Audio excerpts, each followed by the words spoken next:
এমনি হোপ নীতির যে নামটা, এই নামটা কিভাবে আসলো? এইটা নাম দেখেই মিনিং বোঝা যায় যে আপনার হোপ মানে হচ্ছে আশা, ইংলিশ শব্দ। কমিউনিটি মানে হচ্ছে কমিউনিটি, তো একটা হচ্ছে সমাজ। তো একটা আশার সমাজ, দুইটা সংমিশ্রণে হোপ নীতি। আচ্ছা, নামটা কি অনেক আগে থেকেই আপনার মাথায় ছিল না, নাকি? এইটার নাম আমরা 2-3 বছর হয়েছে, বাট 2-3 আমাদের বছর। প্রথম আমরা ডোমিনে 5,000 টাকা খরচ করে ফেলছি এই পর্যন্ত। এটার নাম ছিল ফিউচার প্রথমে, আচ্ছা শুরুর দিকে। আচ্ছা ফিউচার আমরা ইন্ডিকেট করছি ফিউচার, বাট এটা শোনাই ডোমিনের স্পেলিং ছিল FEUSAR।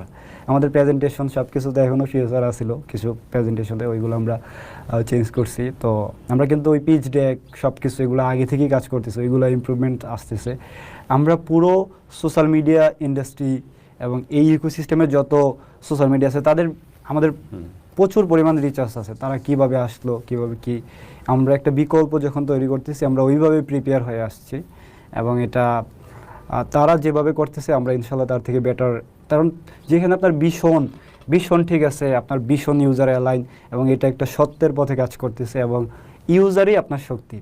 ইউজার আমাকে বলে ভাই আপনাদের মার্কেটিং করা লাগবে না, আমরা মার্কেটিং করবো, আপনি প্রোডাক্ট নিয়ে। আপনার ইউজার মূলত কারা?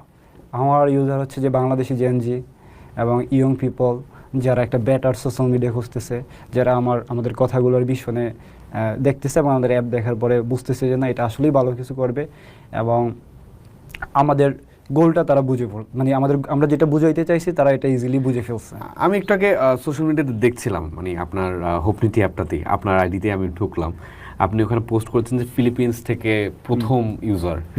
এমনি বাংলাদেশের বাইরে আসলে কোথায় থেকে আপনারা সাড়া পাচ্ছেন? আমরা প্রথমে আমাদের একটা পুরো গ্লোবালি ছিল প্রথম লঞ্চের সময়। ওই সময় আমরা ইউনাইটেড স্টেটে আমরা টপ 1-এ ছিলাম নতুন সোশ্যাল মিডিয়া ক্যাটাগরিতে। আচ্ছা। এবং আরও বিভিন্ন অনেকগুলো কান্ট্রিতে, জাপান, ইউনাইটেড স্টেট, এগুলোতে আমাদের পুরো আমি পোস্টও করছিলাম। আমি এই মাত্র পোস্ট করতেছি 5,000, 1 ঘন্টার মধ্যে 10,000, 20,000, 30,000, পুরো মোমেন্টাম। ওই সময় তো আমি ফেসবুক প্রোফাইলে মানুষজন আমার আপডেটগুলো পাইতো কিছু। তো মানে সব কিছু মনে হচ্ছে আমরা মুভির ভিতরে আছি, স্বপ্নের মতো হয়েছে ওই টাইমটা।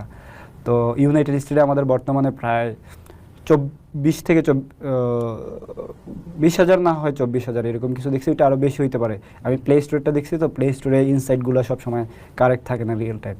জাপানে আমাদের ইউজার বেস, সৌদি আরবে জাপানে প্রায় 5,000-এর মতো ইউজার আছে, সৌদি আরবে আমাদের 26। জাপানিজ থেকে হ্যাঁ, বাংলাদেশি? জাপানিজ বলতে ওই আমাদের ইউনাইটেড স্টেটে ওই এরিয়ার মানুষজন, আর বাট সৌদি, পাকিস্তানের, সৌদিগুলো আমাদের প্রবাসী বেশি, বাংলাদেশি।